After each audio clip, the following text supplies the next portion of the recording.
Data की जंग जीतने के लिए बीएसएनएल ने बनाया खतरनाक प्लान। आम जनता का रिचार्ज प्लान बढ़ाकर 55,000 करोड़ का खेल करने जा रहे मुकेश अंबानी। बीएसएनएल ही करेगा जियो एयरटेल को बर्बाद, मिलने लगे जबरदस्त सिग्नल। मोबाइल रिचार्ज 27% महंगा कैसे हुआ, आखिर किसे फायदा पहुंचाने के लिए रिचार्ज घोटाला किया गया। आखिर किसने किया था बीएसएनएल को बर्बाद, किसने लगाया था इसके 4G लॉन्चिंग पर रोक। इन सभी हेडलाइंस के अलावा वीडियो में जानेंगे और भी बहुत कुछ, लेकिन आगे बढ़ने से पहले आप सभी के लाइक और कमेंट के लिए दिल से शुक्रिया। दोस्तों, अंबानी के बेटे की शादी का दहेज और न्योता आखिर भारत की गरीब जनता क्यों दे। आज मैं आपको बताऊंगा कि जियो एयरटेल ने पिछले 1 साल में कितने करोड़ का मुनाफा कमाया है, जबकि वहीं बीएसएनएल का नुकसान देखकर आपकी आंखें फटी रह जाएंगी। रिलायंस जियो ने 2023 से 24 में 20,607 करोड़ रुपए का शुद्ध लाभ कमाया और इसी अवधि के दौरान एयरटेल ने 7,467 करोड़ रुपए का शुद्ध लाभ कमाया है। इतना ज्यादा मुनाफा कमाने के बाद भी ये कंपनियां गरीब ग्राहकों को क्यों चूसना चाह रही हैं और उनके खिलाफ सरकार कोई कदम क्यों नहीं उठा रही, इसके पीछे का घोटाला और खुलासा हम आगे करेंगे। जानबूझकर बीएसएनएल के 4G और 5G सेवा को रोक दिया गया ताकि सिर्फ 3 कंपनियों को फायदा पहुंचाया जा सके, ताकि बीएसएनएल के कस्टमर सिर्फ 3 कंपनियों की तरफ भाग जाए और जनता के पैसों से खड़ा हुआ बीएसएनएल सिर्फ कुछ अरबपतियों के हाथ का खिलौना बन जाए। लेकिन आप सभी ने पिछले बीएसएनएल वाले वीडियो पर इतना कमेंट किया और वीडियो को इतना लाइक किया कि अब सरकार तक एक बेहद इंपॉर्टेंट लेटर पहुंच चुका है और सरकार जबरदस्त एक्शन लेने जा रही है, जिसके कारण जियो और एयरटेल में तबाही देखने को मिल सकती है। सोशल मीडिया पर यह दावा किया जा रहा है कि पिछले चुनाव में जियो ने 375 करोड़ तो एयरटेल ने 234 करोड़ का दिया चंदा, लेकिन इस छोटे से चंदे के बदले इन कंपनियों को कितना फायदा होने वाला है वो आंकड़ा भी आपको दिखाऊंगा। पिछली बार के दूरसंचार मंत्री अश्वनी वैष्णव ने मई 2023 में कहा था कि बीएसएनएल कुछ हफ्तों में अपनी 4G सेवा शुरू कर देगा और दिसंबर तक इसे 5G में अपग्रेड कर दिया जाएगा, लेकिन अभी तक सरकारी कंपनी 4G सेवा शुरू ही नहीं कर पाई। मैं आप सभी से पूछना चाहता हूं कि आखिर किसके दबाव में और किसे फायदा पहुंचाने के लिए सरकार ने बीएसएनएल का आज तक 4G सेवा भी शुरू नहीं किया। हालांकि अब बताया जा रहा है कि बीएसएनएल अगस्त में पूरे भारत में अपनी बहुप्रतीक्षित 4G सेवाओं को लॉन्च करने की तैयारी कर रहा है और यही वो खबर है जिसने जियो और एयरटेल के होश उड़ा रखे हैं। उधर मुकेश अंबानी की जियो 55,000 करोड़ की आईपीओ ला रही है। एक तरफ रेट बढ़ाकर जनता से पैसा वसूल लिया गया और अब मार्केट में एंट्री मारकर वहां से भी पैसा वसूला जाएगा। टेलीकॉम एक ऐसा क्षेत्र है जहां सरकार या विपक्ष मुंह खोलने से डरती है, क्योंकि टेलीकॉम कंपनियां लगभग सभी पार्टियों को मोटा चंदा देती है। विपक्ष अग्निवीर पर आवाज उठाएगी, नीट पर हंगामा करेगी, शिवजी और राम जी की तस्वीर दिखाएगी, लेकिन आम जनता के लिए ऑक्सीजन समान मोबाइल डाटा पैक बढ़ाने के खिलाफ उतना हंगामा देखने को नहीं मिलेगा। अगर इनके पास हिम्मत है तो बढ़ा हुआ रिचार्ज प्लान का फोटो लेकर संसद में क्यों नहीं पहुंचते। संसद में इस पर बहस तक नहीं होगी, क्योंकि भारत की लगभग सभी पार्टियां इनसे मिली हुई है। आखिर एक रतन टाटा इस देश को कैसे बचा लेंगे, वो अकेले भारत के आम नागरिकों का जीवन कैसे बदल देंगे। सिर्फ 3 लोगों को फायदा पहुंचाने के लिए टाटा डोकोमो को भी बंद कर दिया गया। बीएसएनएल को बचाने के लिए आप सभी को एकजुट होकर सच, न्याय और इंसाफ के पक्ष में आवाज उठाने की जरूरत है। अगर आप लोगों ने सही तरीके से आवाज उठाया तो फिर रतन टाटा की कंपनी भारत की जनता की भलाई के लिए टेलीकॉम इंडस्ट्री में कूद जाएगी।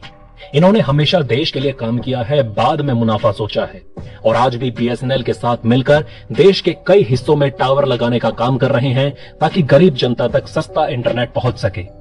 लेकिन इतने से काम नहीं चलेगा, रतन टाटा जी को पूरी शक्ति के साथ मैदान में कूदना होगा। जरूरत पड़ने पर उन्हें एयर इंडिया की तरह बीएसएनएल भी खरीद लेना चाहिए, तब जाकर जियो और एयरटेल को कड़ी टक्कर मिल सकेगी। अगर आप मेरी बातों से सहमत हैं तो अपनी राय जरूर लिखें।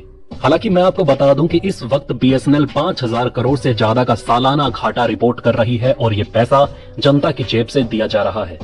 जनता को जब एक बार किसी सस्ते चीज की आदत लग जाती है तो वो उसी में मदमस्त हो जाते हैं और बाद में उसे पाने के लिए वो जुल्म सहने के लिए भी तैयार हो जाते हैं। जनता की इसी बुरी आदत का फायदा भारत के पॉलिटिशियन और बिजनेसमैन मिलकर उठाते हैं। खाने के लिए आप लोगों को अनाज मिलता रहेगा। इन लोगों से कागज पर इनके अंगूठों के निशान ले लूं ठाकुर? अभी नहीं, पहले इन लोगों को हराम की खाने की आदत पड़ने दो, उसके बाद जनता को फ्री में सिम बांटकर उन्हें फ्री का डाटा देकर सबसे पहले छोटे मोटे टेलीकॉम प्लेयर जैसे कि Aircel, Tata Docomo, Uninor, hatch जैसी टेलीकॉम कंपनियों को पूरी तरह खत्म कर दिया गया। और फिर बाद में मात्र 3-4 कंपनियों ने मिलकर जनता को जाल में फंसाने के लिए अपना कार्टेल तैयार किया। आप स्क्रीन पर देख सकते हैं, पहले भारत में इतनी सारी टेलीकॉम कंपनियां एक्टिव थी, लेकिन पूरी प्लानिंग के साथ इनमें से आधे से ज्यादा को खत्म कर दिया गया। रतन टाटा की टाटा डोकोमो भी नहीं बच पाई। बीएसएनएल को आईसीयू में भेज दिया गया और फिर मासूम जनता के साथ ऐसा कांड किया गया कि जनता भागकर कहीं और जा ही नहीं सकती थी। ये मासूमों के साथ अरबपतियों का खिलवाड़ नहीं तो और क्या है। सिंडिकेट की तरह से एकजुट होकर बचे हुए सभी प्राइवेट टेलीकॉम कंपनियों ने दाम बढ़ाया और ग्राहकों को भागने का मौका तक नहीं दिया। सरकार चुपचाप तमाशा देख रही है। ऐसे में रतन टाटा जी को मोर्चा संभालने का समय आ गया, जिन्होंने हमेशा देश हित में अन्याय के खिलाफ गरीब जनता के लिए कदम उठाया है। अगर आप मेरी बात से सहमत हैं तो अपनी राय लिखें। सबसे पहले आपको फ्री में सिम दिया गया, फिर सस्ता इंटरनेट पैक देकर 2 GB पर डे का आदत लगाया गया। सस्ते डाटा के नशे में आकर भारत की जनता ने पबजी और पोकेमोन खेलना शुरू कर दिया। मोबाइल पर आईपीएल देखे जाने लगे। आप लोग 2 GB, 1.5 GB और 1 GB का रिचार्ज प्लान कराने लगे। आपको आदत हो गई, तो अब कंपनियों ने भी सोचा कि आखिर ग्राहक भागकर जाएगा कहां। सरकार और विपक्ष दोनों तो उनकी जेब में ही हैं। उन्होंने सभी पार्टियों को चुनाव में चंदा भी दिया है। पहले से तो मुनाफा हो ही रहा था, 15 से 27% बढ़ाकर अपना खजाना फिर से भरते हैं।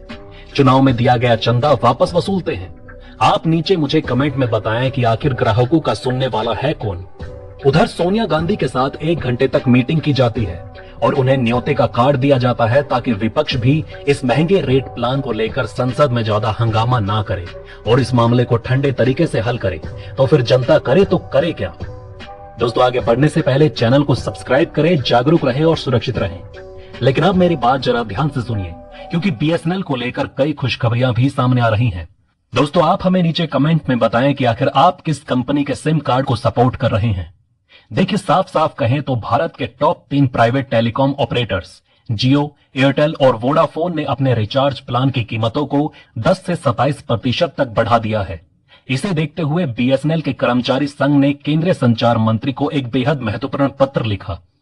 बीएसएनएल कर्मचारी संघ ने केंद्रीय संचार मंत्री ज्योतिरादित्य सिंधिया को लिखे पत्र में कहा कि निजी दूरसंचार ऑपरेटर रिलायंस जियो और भारती एयरटेल की ओर से हाल ही में टैरिफ में की गई बढ़ोतरी गलत है, क्योंकि वो पहले से ही लाभ कमाने वाली कंपनियां हैं। पत्र में कहा गया कि पहले बीएसएनएल से प्रतिस्पर्धा के कारण प्राइवेट टेलीकॉम सर्विस प्रोवाइडर को अपने टैरिफ में मनमानी वृद्धि करने से रोका जाता था। हालांकि अब परिदृश्य बदल गया है। जियो ने करीब 2.5 साल के अंतराल के बाद टैरिफ बढ़ाया है, वहीं एयरटेल और वोडाफोन ने 1.5 साल के भीतर एंट्री लेवल टैरिफ बढ़ाया है। जियो और एयरटेल को टक्कर देने के लिए बीएसएनएल ने ऐलान किया कि उसने आत्मनिर्भर भारत पहल के तहत पूरे देश में 10,000 4G साइट सफलतापूर्वक तैनात कर दी हैं। इससे बीएसएनएल का 4G नेटवर्क देश के बड़े हिस्से में आसानी से पहुंच सकेगा। खास बात यह है कि बीएसएनएल जहां भी अपने नेटवर्क को अपग्रेड कर रही है, उसे भविष्य में 5G में बदलना आसान होगा। अब यह देखना दिलचस्प होगा कि कहीं बीएसएनएल के इन सभी साइटों पर अरबपतियों का कब्जा ना हो जाए। बीएसएनएल की तरफ से तमिलनाडु के कई शहरों में नई सर्विस की शुरुआत की गई। अब यहां पर यूजर्स आसानी से बीएसएनएल की 4G सर्विस का लाभ उठा सकते हैं। इसके अलावा कई अन्य साउथ के इलाके में बीएसएनएल की तरफ से 4G सर्विस की शुरुआत की जाएगी। इससे पहले आंध्र प्रदेश में भी बीएसएनएल की तरफ से 4G सर्विस की शुरुआत की गई थी। इस साल अप्रैल तक बीएसएनएल के पास 3500 4G टावर थे, जो अब बढ़ाकर 10,000 हो गए हैं। कंपनी लंबे समय से देश भर में 4G सर्विसेज लॉन्च करने की योजना बना रही है। टेलीकॉम टॉक की रिपोर्ट के अनुसार बीएसएनएल ने हरियाणा, पंजाब, उत्तराखंड, हिमाचल प्रदेश और पश्चिमी उत्तर प्रदेश समेत उत्तरी राज्यों में 4G लॉन्च करते हुए शुरुआती फेज में 8 लाख 4G यूजर्स का बेस बना लिया है। बीएसएनएल भारतीय कंपनियों के साथ मिलकर 4G नेटवर्क को लॉन्च कर रही है। बीएसएनएल का मकसद उन ग्रामीण इलाकों तक 4G सर्विसेज पहुंचाना है जहां किसी और कंपनी की सर्विस नहीं पहुंची है। इसका मतलब है कि जो यूजर्स अभी 2G और 3G नेटवर्क से जुड़े हैं, उन्हें 4G नेटवर्क पर लाया जाएगा। बीएसएनएल के 300 दिन वाले प्लान ने प्राइवेट कंपनियों की नींद उड़ा दी। बीएसएनएल ने अपने करोड़ों यूजर्स के लिए 797 रुपए का एक नया प्लान लॉन्च किया है, जिसमें आपको 300 दिनों की लंबी वैलिडिटी मिलती है, जहां जियो और एयरटेल जैसी बड़ी कंपनियां 84 या 90 दिनों की वैलिडिटी देती है। वहीं बीएसएनएल 300 दिन की वैलिडिटी दे रहा है। इस प्लान में आपको 2 GB डाटा हर दिन मिलेगा, लेकिन ये सिर्फ 60 दिनों तक ही मिलेगा। इसके अलावा कंपनी 60 दिनों तक हर दिन 100 फ्री एसएमएस भी दे रही है। इस प्लान के आने से बीएसएनएल ने प्राइवेट कंपनियों को कड़ी टक्कर दी है। रिचार्ज प्लान बढ़ाने के कारण अगर आप में से कोई सरकार तक अपनी महत्वपूर्ण बात पहुंचाना चाहता है तो नीचे कमेंट में सुझाव साझा करें। अगले वीडियो में हम आपके कमेंट को ध्यान में रखते हुए एक नया वीडियो तैयार करने की कोशिश करेंगे। तो दोस्तों, इस वीडियो में फिलहाल के लिए इतना ही। इस तरह की डेली वीडियो कंटिन्यू रखने के लिए हमें आपके समर्थन की जरूरत है। कृपया इस वीडियो को ज्यादा से ज्यादा शेयर करें और उम्मीद करते हैं कि आप इस वीडियो पर कम से कम 1000 लाइक देंगे।